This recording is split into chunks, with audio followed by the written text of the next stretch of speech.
Mi, tignan mo naman yung blouse ko, di ba? Ang ganda kahit hindi siya nakatuck-in. Pwede to sa mga estudyante, mga mamshi na katulad ko. Mi, 100 plus pesos lang, tatlo na.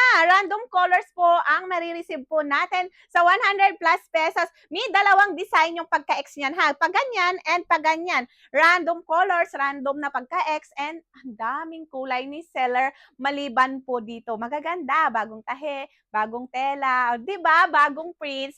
Ayan siya ha. Random colors na yan, Mi. Sulit na. Meron ka ng pang 3 days. Cotton spandex po ang tela nito. Pulido pagkakatahe. Ganyan siya, Mami, ha.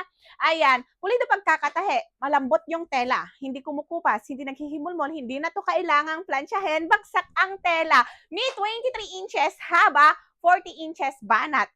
Nasa sa inyo na sa mga XL kung gusto nyo ito. Pero feeling ko hanggang large lang siya. Kasi large size po ako. 30-31 yung waistline ko. May ganyan yung fittings po niya. Diba? Ang ganda. Pwede pang estudyante. Simple lang yung design niya. Pero ang ganda. Hindi mo mahahalatang pumapatak na 50 plus pesos lang ang isa. Ayan, Miha, para masulit nyo ang inyong shipping fee, 2 or more sets po ang kunin nyo. Pero kung sakaling isa lang, go lang, ma'am, meron ka naman ng pang 3 days. Diba? Ang ganda.